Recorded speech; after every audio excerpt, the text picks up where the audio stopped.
dan perkhidmatan sebanyak 4%. Maknanya setiap rakyat sama ada daripada kebesar dan ke bayinya sekali ditujukai 4%. Maksud saya kalau kita nak beli napkin, maknanya terpaksa kena bayar cukai 4%. Jadi inilah antara lain kena dibebankan rakyat. Untung perkara ini pimpinan daripada pembangkang membuat bantahan sehinggalah melambatkan proses untuk pelaksanaannya. Dan demikian juga hari ini usaha untuk menghapuskan subsidi petrol itu sendiri. Penghapusan petrol ini akan melonjakkan segala harga barangan maupun perkhidmatan pengangkutan dan sebagainya. Dan demikian juga penghapusan subsidi gula yang akan membebankan rakyat yang termiskin ataupun yang susah, yang tidak punya pendapatan dan kekayaan seperti kuncu-kuncu pimpinan yang ada dalam UMNO dan Barisan Nasional. Jadi ini antara lainnya kita perlu tukar, kena robah kerajaan dengan cara untuk selamatkan kita dengan segala beban yang telah diletakkan ke bahu kita oleh sebab pimpinan yang ada pada pemerintah hari ini.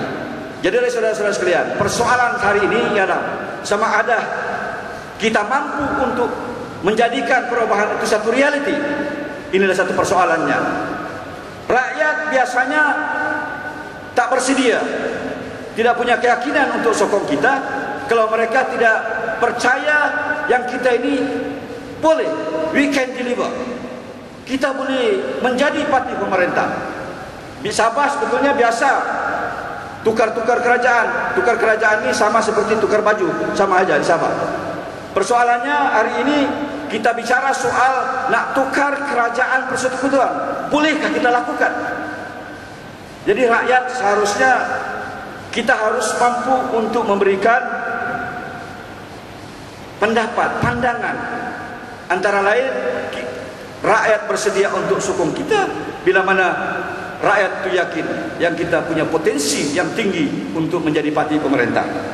Jadi saudara-saudara sekalian, ini dapat kita buat satu pengkajian analisa.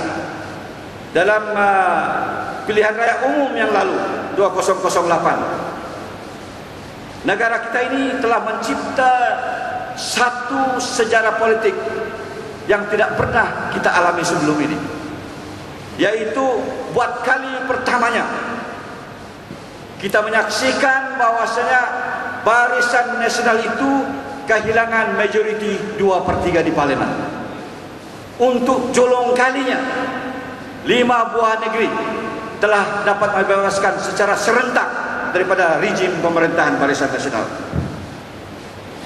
Dan untuk jolong kalinya juga kita berjaya untuk membentuk satu pakatan DAP, PAS dan Keadilan yang kita panggil Pakatan Rakyat, yang mampu dan berjaya untuk berhadapan dengan Barisan Nasional. Dan kita juga untuk jolong kalinya rakyat negara ini telah memberikan satu undi popular kepada pembangkang, yaitu dengan 51% jumlah undi yang diperolehi di seluruh negara. Kalau dalam konteks konsep demokrasi Amerika, sepatutnya hari ini Pakatan Rakyat itu sudah bisa untuk menjadi pemerintah negara ini. Di samping itu juga kita telah menyaksikan di mana 3 presiden parti komponen itu telah ditewaskan dalam pilihan raya. Sami Bilu ataupun Sami Ndovelio daripada MIC telah tewas dalam pilihan raya. Tan Sri Kau Sukut daripada PPP juga tewas dalam pilihan raya. Datuk KBS daripada PPP daripada PP tadi Kau Sukut itu dari gerakan lah, tewas dalam pilihan raya.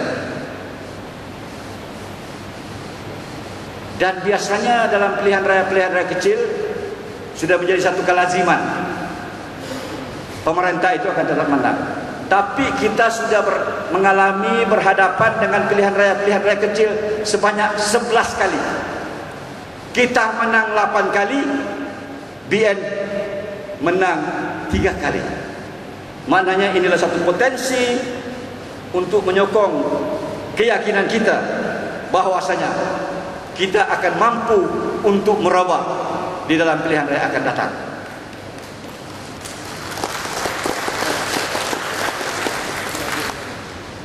Pendapat kita, apa yang berlaku ini sebagai satu tsunami politik. Kadang-kadang orang mentakrifkannya sebagai satu kejutan, tetapi bagi saya ianya merupakan satu amaran tentang kuasa kebangkitan rakyat yang lebih besar lagi, yang akan menghapuskan sisa-sisa kuasa kerajaan Barisan Nasional di dalam pilihan raya umum yang akan datang. Jadi saudara-saudara sekalian, itulah pentingnya kita kena kuatkan semangat, azam kita, keimanan politik kita. Kerana UMNO akan mempergunakan segala kekuasaan yang ada. Mereka akan terus menerus akan menyalahgunakan kuasa mereka. Mereka tidak mengerti tentang istilah soal demokrasi itu, soal hak itu, soal keadilan itu.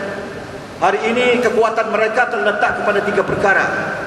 Satu ialah tentang fear politik, politik menakut-nakutkan, politik menggunakan kuasa, politik menggunakan rasuah, uang. Inilah antara lainnya. Jadi sepatutnya lah kita bersedia cara mana kita untuk berhadapan dengan mereka-mereka ini. Maknanya kita harus kerap turun ke bawah. Kerana BN dan UMNO akan terus menyekat untuk kita boleh outreach untuk sampai ke peringkat akar umbi bagi memperjelaskan mesej-mesej dan maklumat-maklumat untuk rakyat itu. Itulah antara lainnya hari ini suara keadilan itu sudah tidak diperbaharui tentang perbitnya. Dan demikian juga Harakah dan Roket ini juga berhadapan dengan berbagai-bagai kerana yang menyukarkan mereka untuk terus membuat penyebaran. Kena mereka tahu, kalau sekiranya rakyat ini semua tahu sampai maklumat, maka mereka tak akan terus lena tidur, mandi tak basah, makan tak kenyang, hanya menunggu masa untuk rakyat gulingkan mereka daripada tahta kerajaan mereka. Maknanya kita perlu nasihatkan, kita kena sampaikan kepada rakyat,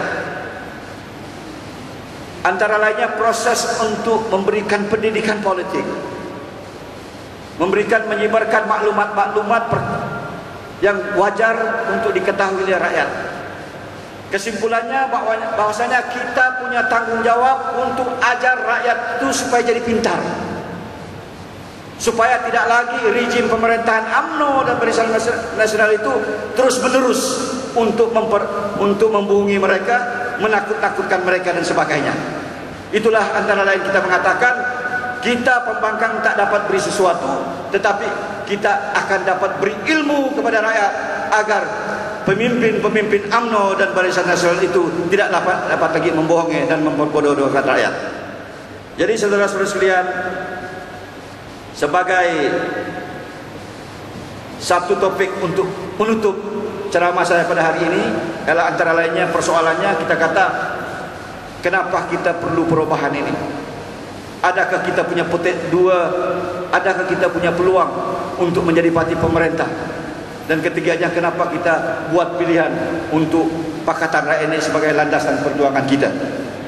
Jadi saudara-saudara sekalian, di dalam konteks negeri Sabah atau secara umum kita telah menjanjikan bahwasanya kita bila mana memerintah, kita akan mewujudkan satu urus takdir yang baik, bertanggung jawab, transparent ataupun accountable, dan juga free of, bebas daripada amalan-amalan rasuah, nepotisme dan sebagainya. Itu antara lain.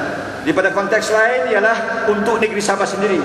YB Jimmy telah mengatakan tadi, inilah peluang terbaik untuk negeri Sabah. Kena saya